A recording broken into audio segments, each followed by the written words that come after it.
bit about cloud computing, and so I think there were lots of questions around cloud computing, and I think Devin, is already more knowledgeable about it than he probably might admit, so we should have him come and talk about cloud computing next. But what was interesting is, there are some interesting guidance around the DFARS 7012 that specifically mention cloud computing, and so from our standpoint, we basically help customers implement compliant solutions. And so what's interesting is to just give you a flavor for what exactly does DFARS 7012 talk about.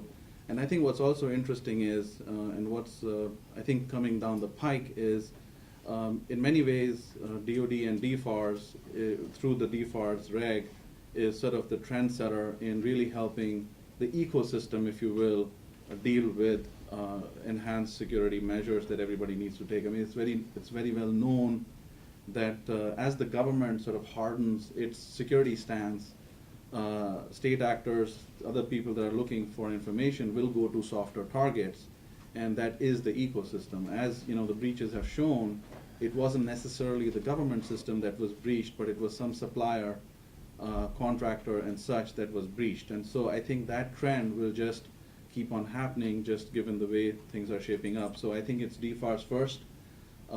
We had an opportunity to talk to the FDIC CIO a couple of days ago. He mentioned that 800-171 is coming into his organization. We have some folks from FDIC.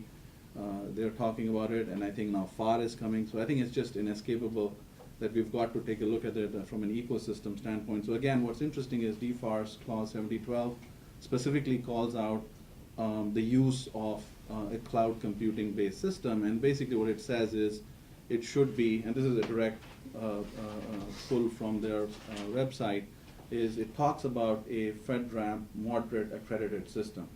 And so I think that's sort of an important piece. So as you're an organization that's looking to get into this space, and I think Kelley mentioned some interesting things around having an enclave or a cordoned off piece, but you've got to figure out a way to go in and make it sort of obviously easy for yourself and try and find a way to meet these requirements. So in terms of really cloud computing, I'm not going to go into the basics of cloud computing. I've had an opportunity to do the first cloud migration for the federal government in 2009 for a system called recovery.gov, so I'll spare you all that gory detail.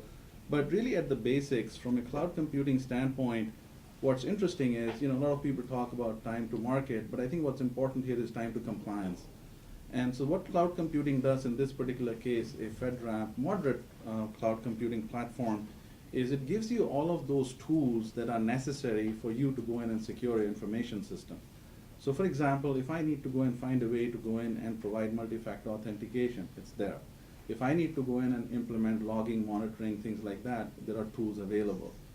If I need to go in and implement protecting data at rest, encryption, etc., tools are there. So again, the point is, the idea is to go and make things simpler, to make it easier for you to go in and implement those controls, and to be able to meet what the guidance says. That's the first part. The second part is, when we look at cloud computing platforms, specifically from providers like Amazon, Microsoft, or others that have gone through the FedRAMP accreditation process, they have those systems, let's say if they're in the infrastructure level, they have gone through that expense, if you will, and that huge step in basically providing what is already a government accepted security standard and passing it, which is in this case, they have received the FedRAMP moderate provisional ATO.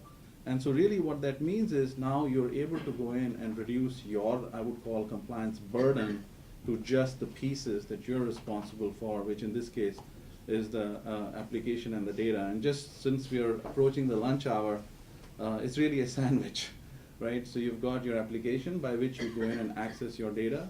You have the data, and so that's what you're responsible for, but the infrastructure is really taken care of for you. And so if you look at all the sort of interesting security requirements, and I won't go into the control families, but if you, for example, look at the physical control families, things like that, so it's taken care of for you. So I think those are the key benefits that you get by looking at a cloud computing-based solution. So since we do focus on Amazon-based services, and this is just a direct pull from what are the services that are already FedRAMP compliant. So if you're an organization that's looking for a solution to go in and meet these different requirements, We encourage you to take a look at it, and I think Devin made a great point. I think that's one of the big myths that we see, is somehow that GovCloud is just for the government and stuff like that. I mean, everybody recognizes that there is an ecosystem, and if you're a contractor, and of course there are licensing terms, these are commercial services, there are terms of use, license terms, etc.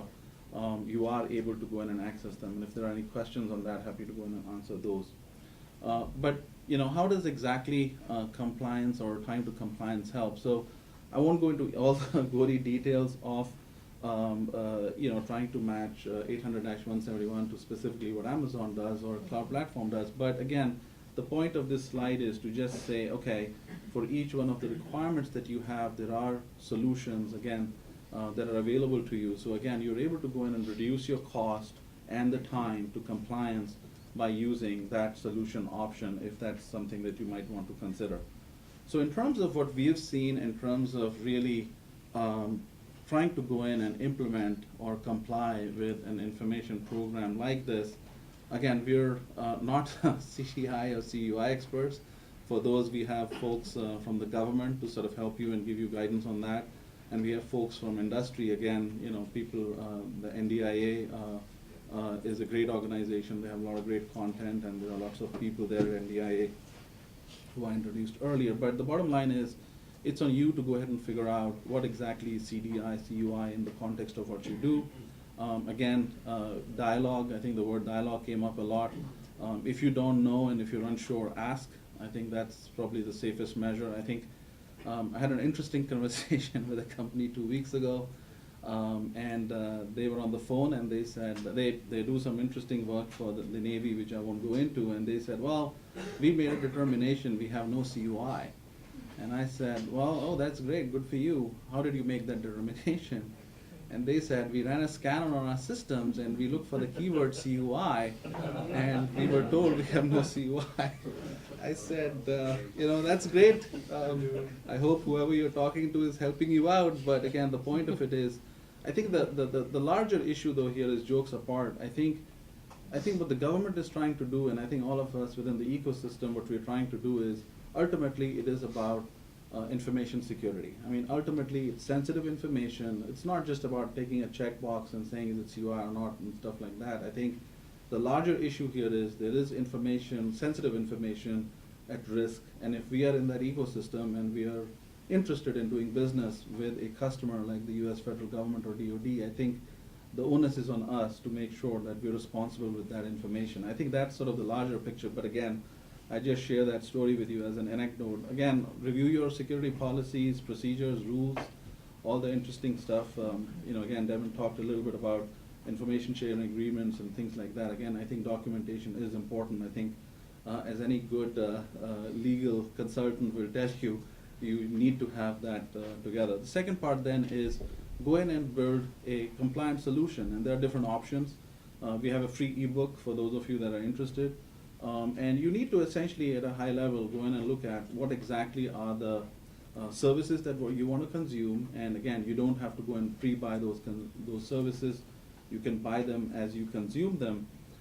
When we look at there are different options around FedRAMP moderate cloud services. One of the big ones that we recommend that you take a look at is, do you have any kind of an ITAR obligation? Because that does change a little bit of the game or the service that you want to go for. So basic quick steps, take a look at what your requirements are, define if you've got some kind of an ITAR requirement that will sort of drive your solution.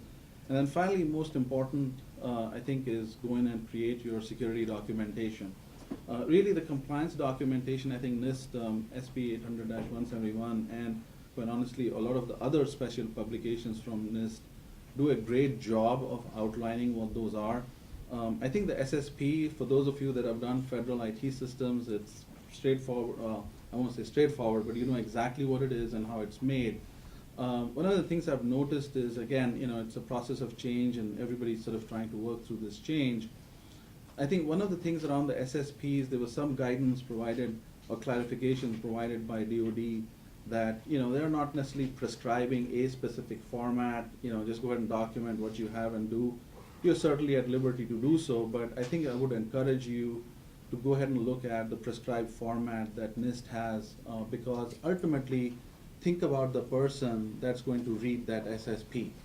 That is generally going to be some kind of a government IA person. They are trained for many decades now to go in and read an SSP, and it means something specific in their mind. So if you come up with a little bit of a storybook that is very different and you call that an SSP, I'm not saying you'll run into issues, but it might just take them longer to read your document and might raise more questions. So we have a template. We're actually redoing 818, Special Pub 818, which is Security Plan Development Guidance. We're working on Rev 2 of that, but there's sort of an outline in the back, and we're also going to put a very high-level template on it. We're not going to include it in 171 or 171A because we didn't want it to be perceived as being, prescriptive. But we're going to put a link. We're going to put a template out there when you go to the 171 landing page.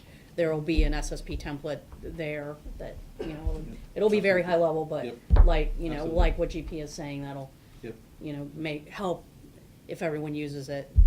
That it'll be standardized in at least in appearance. Absolutely, and I think from your perspective as sort of the community that's doing business with the government, I think it's in your best interest to capture the information in a manner that everybody can understand and such that you want to go through that compliance process as quickly as possible. If everybody reads up your document and it's totally different from what they're used to seeing, it may just delay things. Again, nobody's prescribing it, but again, it's just a good practice and encourage you to take a look at it. Plan of actions and milestones, again, these are specific requirements. Again, those of you that have done government systems for the government, you've been doing this every day, but again, these are some of the basic things. IT contingency planning, this is not a requirement necessarily, but again, there are incident reporting requirements, things like that. The more you can do to put together essentially a good plan, I think it'll help you. And again, those of you that have been doing this for a while, I always think that security and compliance can be a competitive differentiator and an offensive strategy where you go in and say, you know what, this is what we do. In addition to my CMI level 5 or 3 or whatever, here's my SSP, here's my POEM, here's my ITCP.